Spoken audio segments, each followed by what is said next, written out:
আজকের ভিডিওটা কি নিয়ে তা তো সবাই বুঝে গিয়েছেন। আসসালামু আলাইকুম এভরিওয়ান, সবাই কেমন আছেন? আজকে সকালবেলায় বৃষ্টির শব্দে ঘুম ভেঙে গিয়েছিল। ঘুম থেকে উঠে দেখি বাইরে প্রচুর বৃষ্টি হচ্ছে, সাথে বজ্রপাতও হচ্ছিল। বৃষ্টি হচ্ছিল গতকাল রাত থেকে, কিন্তু এখন অব্দি বৃষ্টি পড়ছে। বৃষ্টি কমার কোনো নামই নেই। সকাল 9টা বাজে, মনে হচ্ছে যে সন্ধ্যা হয়ে গিয়েছে। অনেকক্ষণ বৃষ্টি পড়ার পর একটু কমেছে। এরপর আমি নাস্তা বানাতে চলে গিয়েছিলাম ঘুম থেকে উঠে। যদিও রুটি তেমন একটা আমার পছন্দ না, রুটি কিংবা পরোটা, কিন্তু আপনাদের ভাইয়ের জন্য বানাই। আমি যতই আটা বেশি করে দেই না কেন, আমার হাতে কেন যেন পরিমাণ মতোই হয়ে যায়। আমি তো প্রথমে ভেবেছিলাম হয়তো আটা বেশি হয়ে গিয়েছে, রুটিও বেশি হয়ে যাবে। পরে দেখি যে না, ঠিক আছে। এক সময় কিন্তু এই রুটি আমি বানাতে পারতাম না, যখন আমার বিয়ের প্রথম ছোটবেলায় মনে হয় বানিয়েছিলাম। তখন আমার বোনের শাশুড়ি আমাকে শিখিয়ে দিয়েছিল, এরপর ভুলে গিয়েছি। তারপর আস্তে আস্তে আবার নিজে থেকেই শিখে ফেলেছি। আমার শাশুড়ি, আমার মামি শাশুড়ি অনেকে আমাকে শিখিয়েছে, তো তাদের কাছ থেকে আমি শিখতে পারিনি। আমি নিজে নিজেই শিখে ফেলেছি কিভাবে গোল করতে হয়। এই রুটি বানানো অথবা রুটি গোল করাও একটা আর্ট বলতে পারেন, কারণ রুটি গোল না হলে কিন্তু দেখতেও সুন্দর লাগে না। আর কোনো জিনিস যদি দেখতে সুন্দর না লাগে, সেটা কিন্তু খেতেও ইচ্ছে করে না। সেটা যত দামি খাবারই হোক না কেন, কিংবা যত মজাদার খাবারই হোক না কেন। যাই হোক, এদিকে আমার রুটি পরোটা দুটোটাই বানানো হয়ে গিয়েছে। এদিকে আপনাদের ভাইয়ের জন্য একটা ডিম পোচ করে নিচ্ছিলাম।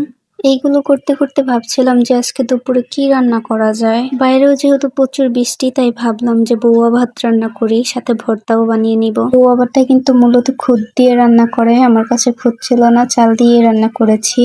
এই বউয়া ভাতটাকে অনেকে অনেক ধরনের নামে বলে, কেউ বা খুদের বউয়া বলে, কেউ বা বউ ভাত বলে, কেউ বা বউয়া ভাত বলে। যে যেই নামেই বলুক না কেন, খেতে কিন্তু খুবই মজা লাগে। এই বউয়া ভাত মূলত বাংলাদেশের একটি ঐতিহ্যবাহী জনপ্রিয় খাবার। এটি বিশেষ করে বিক্রমপুর, মুন্সিগঞ্জ অঞ্চলে সকালের নাস্তা হিসেবে অত্যন্ত জনপ্রিয়। এই খাবারটি কিন্তু এখন শহর অঞ্চলে বেশ জনপ্রিয় হয়ে উঠেছে। শহর অঞ্চলের মানুষ এটা খুব বেশি মজা করে খায়। এই খাবারটি পরিবেশন করার সময় কিন্তু শুটকি ভর্তা, বেগুন ভাজা, আলু ভর্তা, কালিজিরা ভর্তা আরো ইত্যাদি ভর্তা দিয়েও পরিবেশন করা যায়, যে যেভাবে খেতে পছন্দ করে। কিন্তু আপনি যদি ভর্তা ছাড়া খান, তাহলে এটার আসল স্বাদই খুঁজে পাবেন না।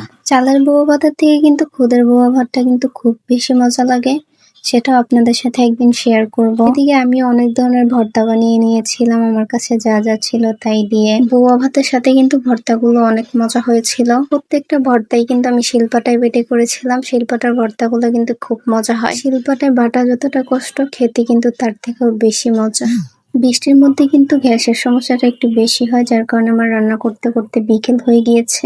এদিকেও সন্ধ্যা হয়ে গিয়েছে, তাই ঘরের দরজা জানালা বন্ধ করে দিয়েছিলাম। বাইরেও ঠান্ডা ঠান্ডা আবহাওয়া, তাই ভাবলাম যে একটু মুড়ি ভর্তা করি।